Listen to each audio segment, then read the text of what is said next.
آج چونکہ جنگ جمل زیر بحث ہے، لہٰذا میں صحیح بخاری اور صحیح مسلم سے اور باقی صحیح الاسناد احادیث مختلف کتابوں سے ڈسکس کروں گا. درجنوں کی جا سکتی ہیں، اور جستہ جو آیات ہیں اس کانٹیکسٹ میں قرآن حکیم سے میں وہ بھی پیش کروں گا انشاءاللہ تعالی. جنگ جمل سے متعلق قرآن میں آیات، کیونکہ قرآن پاک تو قیامت تک کے لیے گائیڈ لائنز پرووائڈ کر رہا ہے نا.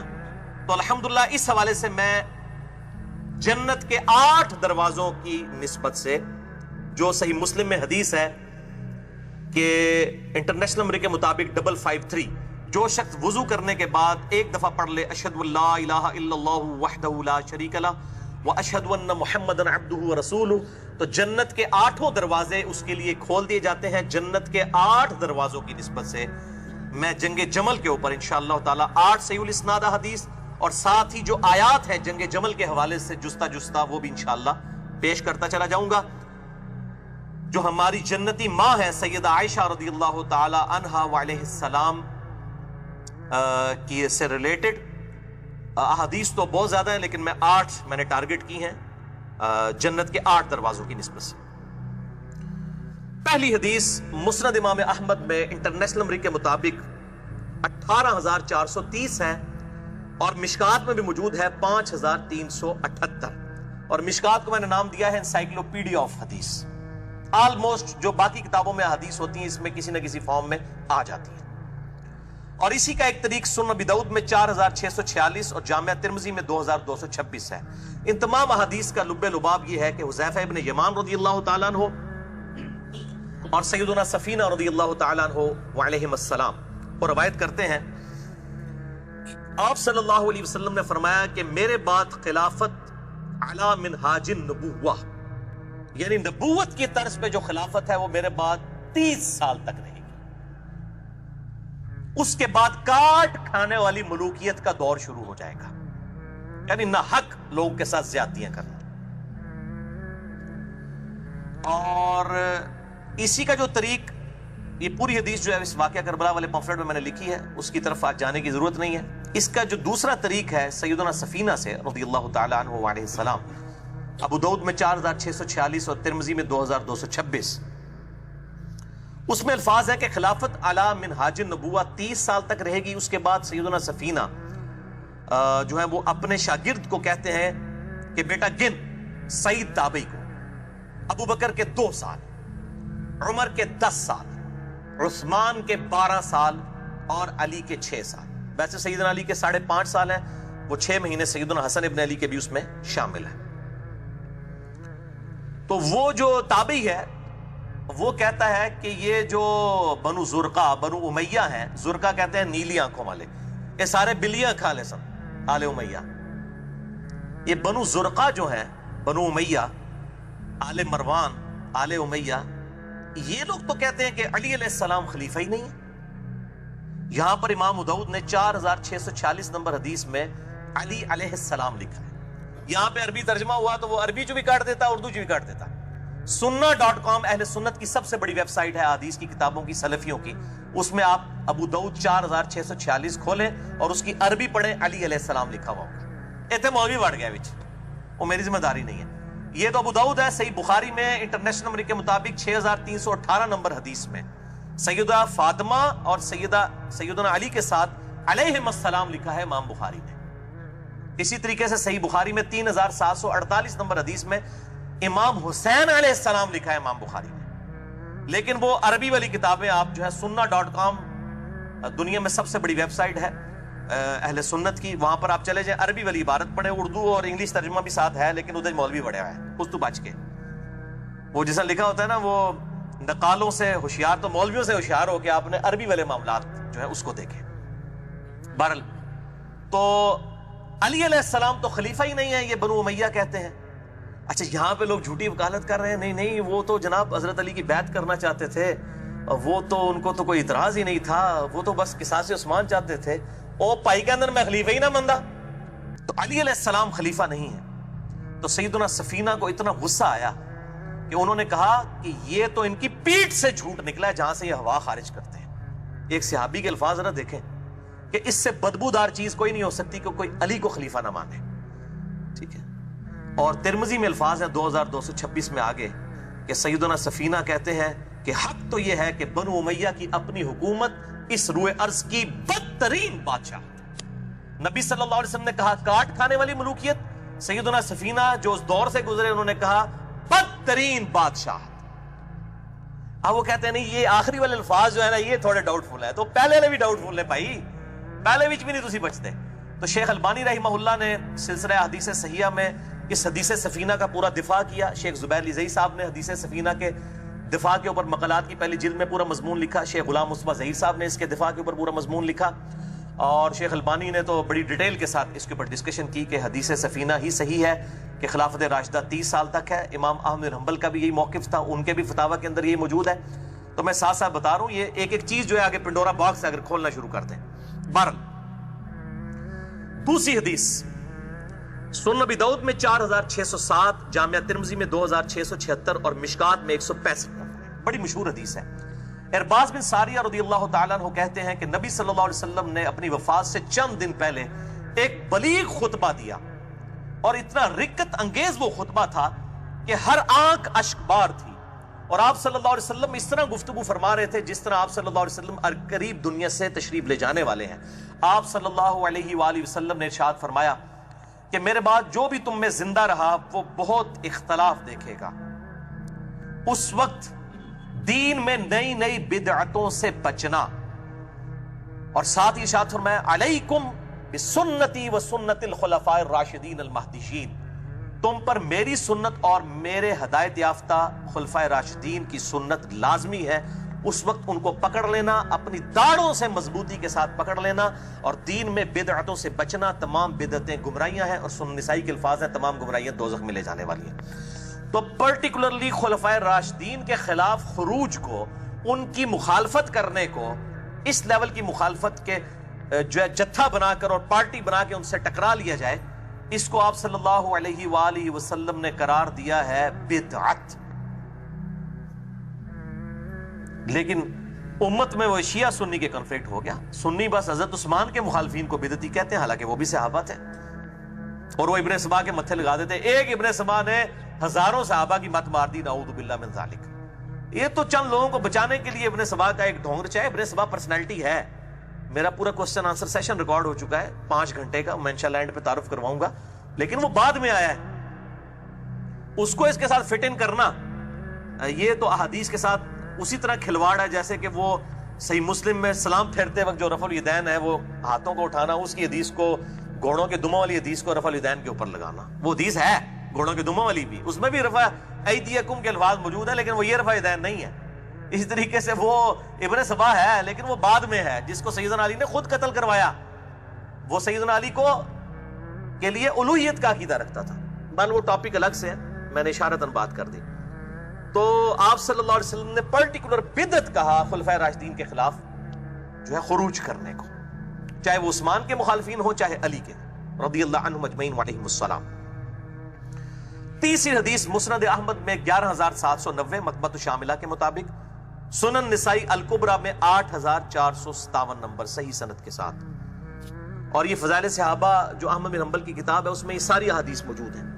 ایون سیدنا عثمان کی شہادت سے ریلیٹڈ احادیث، وہ مصنف ابن ابی شیبہ میں بھی اس چیپٹر سے پہلے سیدنا عثمان کی شہادت کا چیپٹر ہے. آپ یہ فضائل صحابہ اور مصنف ابن ابی شیبہ پڑھ لیں تو آپ کو اندازہ ہو جائے گا کہ ہم جو باتیں کر رہے ہیں یہ حکمرانوں کی لکھوائی ہوئی تاریخ نہیں ہے بلکہ صحیح الاسناد حدیث ہے. تو یہ جو حدیث مسند احمد کی اور سنن نسائی الکبریٰ کی ہے، ابو سعید خدری رضی اللہ تعالیٰ عنہ کہتے ہیں کہ نبی صلی اللہ علیہ وسلم ایک دفعہ اپنی ایک زوجہ محترمہ کے گھر سے نکلے تو آپ کی جوتی ٹوٹ گئی. آپ صلی اللہ علیہ وآلہ وسلم نے وہ اپنی جوتی گانٹھنے کے لیے سیدنا علی کو دی، اور پھر تھوڑی دور پیدل جا کے رک گئے اور کہا کہ علی کا انتظار کرو. سیدنا علی رضی اللہ تعالیٰ عنہ علیہ السلام جوتی گانٹھنے میں مصروف تھے، اور آپ صلی اللہ علیہ وسلم اپنے اصحاب کے ساتھ گفتگو کر رہے تھے. اور راوی کہتے ہیں کہ سیدنا ابو بکر اور عمر بھی ہم میں موجود تھے علیہم السلام. تو آپ صلی اللہ علیہ وسلم نے فرمایا کہ اللہ تعالیٰ نے مجھے پیغمبر بنا کر مبعوث کیا تو ایز اے لاسٹ ریزارٹ میں ایک ایسا شخص بھی ہے، ایسا خوش نصیب جسے مسلمانوں کے خلاف تلوار اٹھانی پڑے گی قرآن کی تفسیر کی خاطر. آپ ذرا نسبت دیکھیں، نبی صلی اللہ علیہ وسلم نے تلوار اٹھائی قرآن کی تنزیل کی خاطر، اور تم میں ایسا شخص ہے جو قرآن کی تفسیر کی خاطر، وہ تفسیر کیا جو سورۃ الحجرات کی آیت نمبر 9 ہے کہ اگر کوئی مسلمان گروہ باغی ہو جائے اس کے ساتھ قتال کرو یہاں تک کہ وہ توبہ پر آمادہ ہو جائے۔ تو یہ تفسیر قرآن کی پریکٹیکلی تم میں سے ایک شخص ہے جس نے بننا ہے on the behalf of prophet۔ اچھا، انہی روایتوں میں آتا ہے کہ سیدنا ابو بکر نے کہا یا رسول اللہ کیا میں ہوں وہ؟ آپ نے فرمایا لا، نہیں، حالانکہ آپ الفاظ لا کے استعمال ہی بہت کم کرتے تھے۔ سیدنا عمر نے کہا انا یا رسول اللہ، کیا میں ہوں وہ؟ اب سب لوگ اس پہ تھے کہ وہ خوش نصیب ہم ہی ہوں۔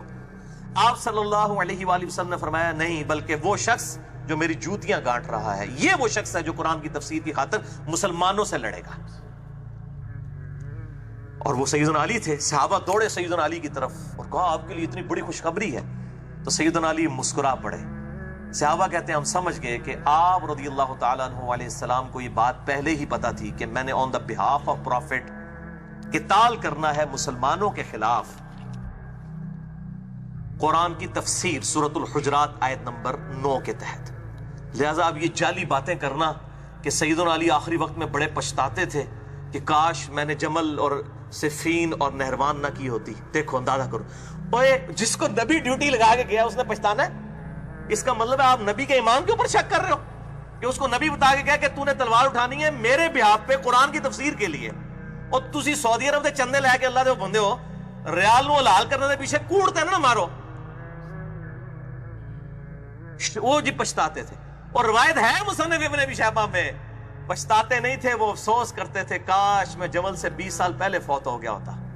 جیسا کہ قرآن میں آتا ہے سورہ مریم میں، سیدہ مریم کہتی ہیں جن کو آگے جبریل نے بشارت دی بیٹے کی کہ تیرے گھر ایک لڑکا پیدا ہوگا جو نشانی بنائیں گے ہم۔ اب جبریل کی طرف جبریل آئے پریکٹیکلی سامنے اور سیدہ مریم کو بشارت دے دے کہ یہ بیٹا جو پیدا ہو رہا ہے یہ معجزانہ اللہ کا پیغمبر ہے، اس کے بعد حضرت مریم کو کوئی شک رہ گیا؟ لیکن سورہ مریم پڑھ کے دیکھیں، اس کے بعد جب وہ حاملہ ہوئی تو وہ کہتی تھی کاش میں اس واقعے سے بہت پہلے مر چکی ہوتی، بھولی بسری ہو چکی ہوتی، اتنی بڑی آزمائش میرے اوپر آ گئی ہے۔ تو اب اس میں کوئی کہے گا سعودی عرب کے ریال کھانے والا کہ جی یہ سیدہ مریم جو ہے وہ پچھتاتی تھی بعد میں کاش عیسیٰ نہ میرے گھر پیدا ہوا ہوتا؟ وہ پچھتاتی نہیں، افسوس کرتی تھی کہ میرے اوپر یہ اتنی بڑی آزمائش آئی ہے، مجھے پبلک فیس کرنی پڑے گی، اور فتنے سے تو ظاہر ہے پناہ مانگی گئی ہے۔ وہ تو اللہ تعالیٰ نے ان کو مرزانہ طور پہ یہ چیز عطا فرمائی تھی، اس لیے سیدنا علی بھی اس چیز کے اوپر افسوس کرتے تھے کاش اس دن کے آنے سے پہلے ہی میں مر چکا ہوتا، کہ میری زندگی میں یہ وقت نہ آتا کہ میں نے اسلام کا اتنا عروج دیکھا سیدنا عمر کے زمانے میں رضی اللہ تعالیٰ عنہ علیہ السلام، کہاں جنگ یرموک کے اندر رومن امپائر گھٹنے ٹیک گئی اور جنگ قادسیہ میں پرشین امپائر بھی ٹوٹ گئی، کہاں مسلمانوں نے وہ علی جو پہلے دن سے نبی صلی اللہ علیہ وسلم کا سپاہی 8 سال کی عمر سے لے کر، اور اس نے غزوہ خیبر کے اندر جو ہے وہ مسلمانوں کو فتح دلائی، غزوہ خندق کے اندر، کئی غزوات کے اندر اسلام کو زیرو سے اس نے ایپیکس پہ جاتے ہوئے دیکھا، تو اس شخص نے تو بعد میں افسوس کرنا ہے کاش یہ دن نہ میری زندگی میں آیا ہوتا۔ ہم آج افسوس کر رہے ہیں کہ کاش جنگ جمل صفین نہروان نہ ہوئی ہوتی۔ تو سیدنا علی پچھتاتے اس حوالے سے دکھ کرتے تھے، تو یہ اس کو بات کو کوئی اور کا اور رنگ دے دیتے ہیں صرف اپنے ریالوں کو ہلاک کرنے کے لیے۔ اور وہاں پہ ایران دے بھی ریال ہی ہوتے تھے، ویسے ایرانین ریال ہوتا ہے جیسے سعودی ریال ہے نا، تو ایرانی ریالوں کو بھی کوئی ایک خاص طبقہ حلال کر رہا ہے اور ایک خاص طبقہ جو ہے سعودیہ کے ریالوں کو حلال کرنے کی کوشش کر رہا ہے۔ بہرحال جی یہ تے قیامت دن پتہ چلے گا حلال ہوئے نے کہ حرام ہوئے نے۔ اچھا، چوتھی حدیث صحیح بخاری میں ہے 3743، علقمہ تابعی کہتے ہیں کہ میں شام میں گیا اور مسجد میں جا کے نماز پڑھی۔ یہ سنت ہے کہ کہیں بھی سفر پہ جائیں تو پہلے 2 نفل پڑھیں، اس کے بعد کہتے ہیں میں نے اللہ سے دعا کی ہے اللہ اپنے کسی نیک بندے کے ساتھ میری ملاقات کروا۔ تو کہتے ہیں مسجد میں سیدنا ابو درداء آ گئے رضی اللہ تعالیٰ عنہ علیہ السلام، اصحاب صفہ میں سے تھے۔ جب رومن امپائر ٹوٹی تو ان کو چیف جسٹس آف شام بنا کر سیدنا عمر نے بھیجا تھا۔ عبداللہ ابن مسعود کو چیف جسٹس آف کوفہ بنایا، پرشین امپائر ٹوٹی، یعنی دونوں سپر پاورز میں یہ 2 بندے بیٹھے ہوئے تھے، اور سیدنا علی کو مدینہ شریف میں چیف جسٹس بنایا سیدنا عمر نے رضی اللہ تعالیٰ عنہ علیہ السلام۔ یہ تینوں فقیہ صحابہ ہیں، سیدنا ابو درداء، سیدنا ابن مسعود اور سیدنا علی رضی اللہ تعالیٰ عنہ کہ تو کیا کہنا ہے۔ تو کہتے ہیں ابو درداء سے میری ملاقات ہوئی اور میں نے کہا دیکھیں میں نے اللہ سے دعا کی تھی کہ اللہ تعالیٰ میری ملاقات کروائے، تو آپ سے میری ملاقات ہوگی۔ اب دیکھیں ان لوگوں میں عاجزی کتنی تھی۔